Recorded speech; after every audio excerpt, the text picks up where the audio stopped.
In the news this evening, tragedy on Lake Kyoga has 9 dead, including pregnant woman in a Molatar boat accident.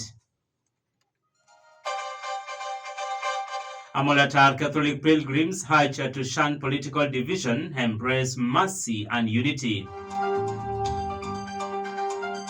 Lango opposition members of parliament accused government of politicizing war cattle compensation ahead of 2026 elections. And civilians on the front line in Sudan's forgotten war, UN's warns.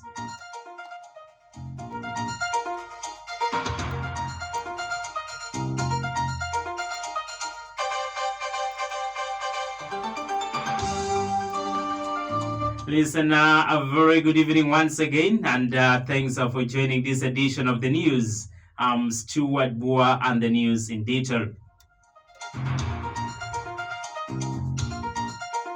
A tragic boat accident on Lake Kyoga has claimed the lives of 9 people, including a pregnant woman, after the boat carrying mourners capsized in the waters near Kiranga village, Kongoro Parish, Achil sub-county in Amolata district. According to eyewitness Maurice Ogwang, a resident of Kirenga village, the accident occurred around midday today as the boat, reportedly carrying about 30 passengers, was crossing from Muchoro village to attend a burial in Kiranga. The boat is said to have hit a submerged rock, tearing it apart and leaving passengers helplessly submerged in the water. He confirmed that 6 people, including 4 women and unborn child, were among those who were dead, along with the 4 men. 1 woman who was critically injured was rushed to Amolata Health Center 4, where she later succumbed to her injuries. 8 other bodies were retrieved from the water, while rescue efforts are ongoing to find any remaining victims. Tony Okori, the local council 3 chairperson of Achil sub-county, also confirmed the incident, stating that mourners had opted to travel by boat after flooded roads made road travel impassable. The bodies of the deceased have been transported to Amolata Health Center 4 for postmortem examinations.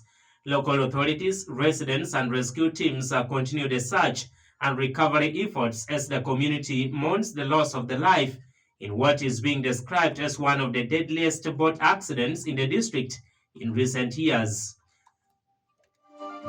Meanwhile, over 920 Christians from Amolatar Catholic Parish who participated in the pilgrimage of hope at the Uganda Martyrs Cathedral, Lira City, have been urged to resist the forces of political division, hatred, and cultural conflicts as Uganda enters the 2026 election season.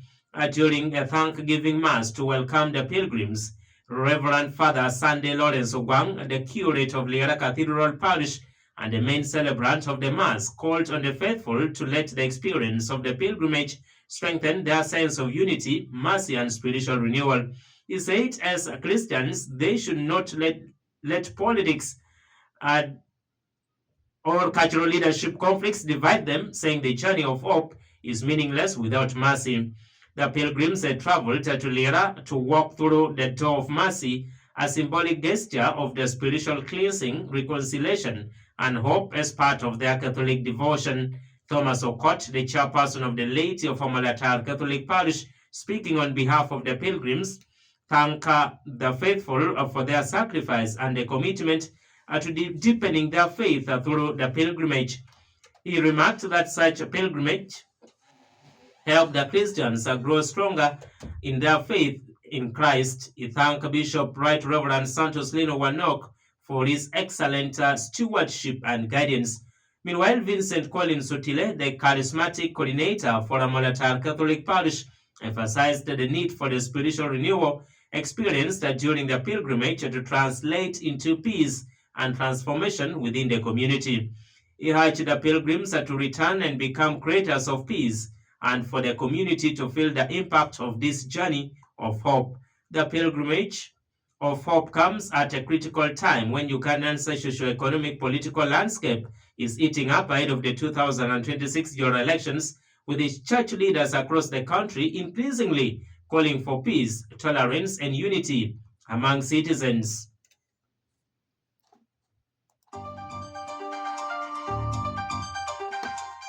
In another news, the opposition members of parliament from the Lango sub-region have criticized the ruling National Resistance Movement NRM government for allegedly politicizing the long-standing issue of the war cattle compensation in the region ahead of the 2026 general elections.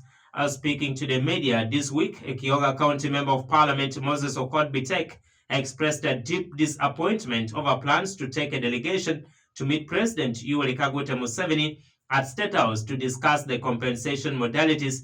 He accused the president of using the compensation agenda as a political tool to bribe the voters of Lamu sub-region under the guise of addressing historical injustices. I'm disinterested. We have presented many times. When I was the vice chair, we presented many times. So the issues of land work, and I am just very disinterested. That's Moses. That is Okot-Bitek, who is now disinterested in the issue of cattle compensation. Kwale South Member of Parliament Peter Chenakalo echoed the similar sentiments, accusing President Yoweri Kaguta Museveni of exploiting the compensation issue during every election season without offering lasting solutions. He said President Museveni knows everything about the war claimants, but always changes the narrative when elections are near. Adding to the criticism, Dennis Ekola, the Minister for Reparation and Compensation in Tekwa Lango, voiced dissatisfaction over the exclusion of the cultural leaders from the planned meeting with the president. He said, as cultural leaders of Lango, they will stay away to avoid further division in the region. Reverend Thomas Michael Bong, the General Secretary of the Lango Religious Leaders Forum, also revealed that the religious community has not received any official communication regarding representation in the delegation, nor have they written a memo to be presented to the president. He stated that the process lacks transparency. Meanwhile, tensions are escalating as the Lango War Claimants Association announced their plans to stage a peaceful demonstration next week. The protest is aimed at condemning what they describe as a corrupt and selective compensation process, as well as opposing alleged efforts by some members of parliament to block claimants from meeting the president. Now moving on, the Uganda People's Congress UPC party is set to nominate Honorable Jimmy James Michael Akera Obore as the official presidential candidate of the party for the upcoming general elections, despite a pending court ruling that could impact its legitimacy. The party's electoral body, led by the chairperson Archie Mohamud Kazimba-Raine, has confirmed that Akena's nomination is scheduled for September the 23rd, 2025, in line with official presidential nomination dates gazetted by the Electoral Commission for September 23rd and 24th. However, a cloud of legal uncertainty hangs over the nomination, a long-awaited ruling by the High Court stemming from a petition filed by Joseph Othieno and Dennis Adim Enap challenging Akena's leadership is set for October 2nd, 2025. After a week of the nomination, the petition seeks an interim injunction and other reliefs against Akena's presidency within the UPC party. Despite this, Kazimba-Raine insists the nomination process will go ahead as scheduled. Speaking in an exclusive interview with our reporter, he stated that the verification of the required endorsement signatures is currently underway at the Electoral Commission headquarters. Once verified, Akena's official nomination will proceed.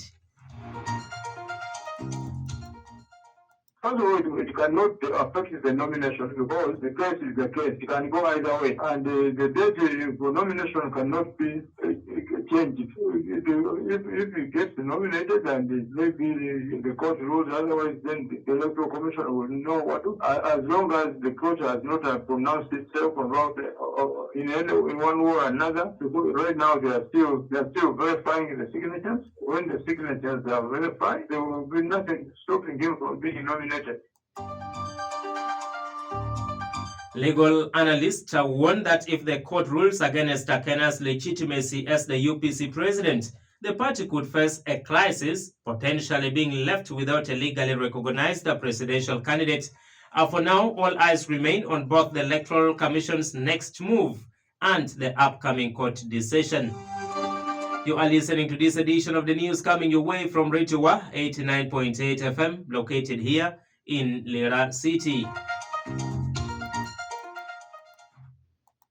Health news.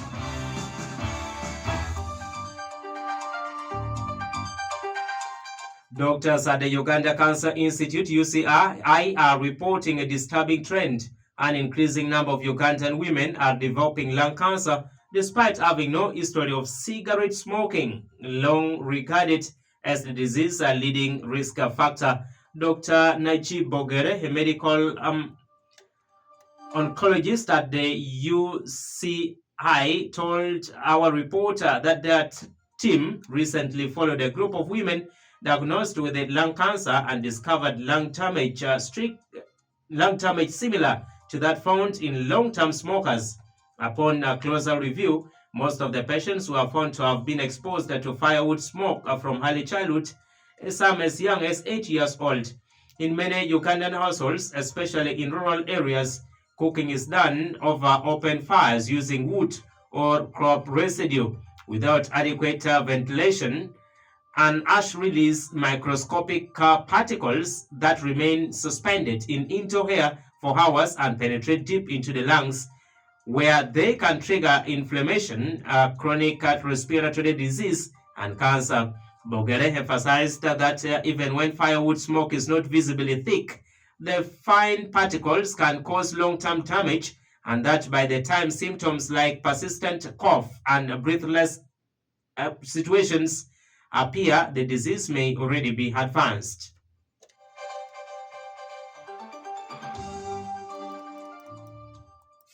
International news.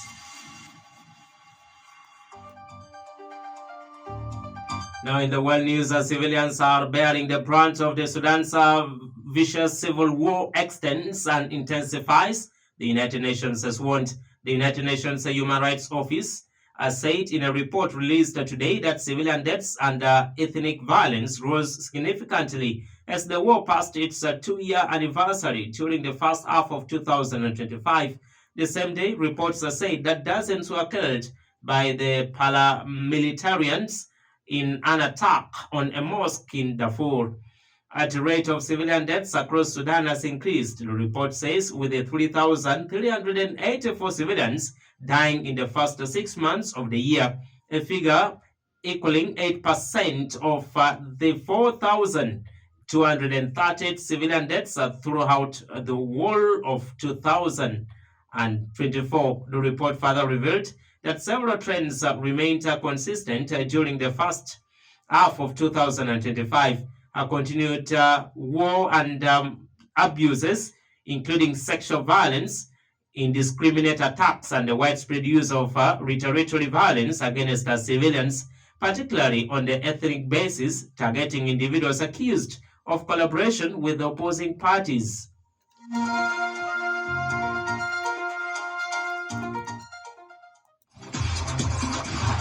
Bua Sports on 89.8 FM for updates on the latest sports news.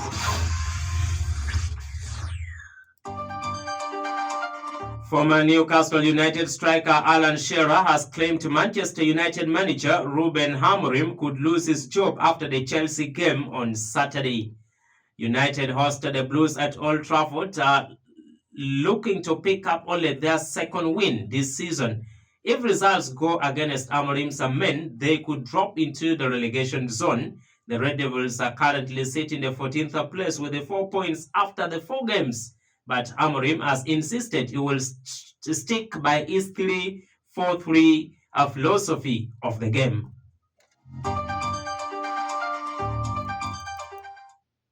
Bua Ecclesia Church News.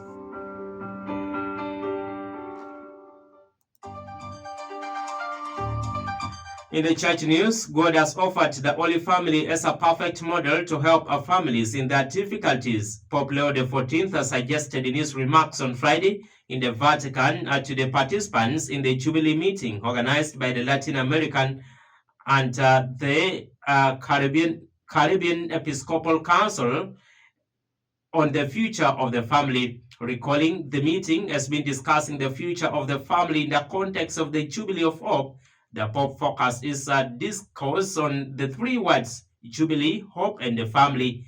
The Holy Father recalled that Jubilee in the Old Testament evoked a return, and that similarly today we must understand this return as a call to come back to God, to Jesus, the center of our lives. To end the news here on Radio Bua this evening, listener, let's have here to recap of what made the headlines. Tragedy on Lake Kyoga S9 deaths, including pregnant woman in a Molatal boat accident. A Molatal Catholic pilgrims are urged to shun political division, embrace mercy and unity. Lang opposition members of parliament accuse government of politicizing war cattle compensation ahead of 2026 elections. And finally, civilians on the front line in Sudan's forgotten war, UN warns. This brings us to the climax of our news this evening here on Radio Bua. Stay tuned. Up next will be Face the Nation, your current affairs discussion.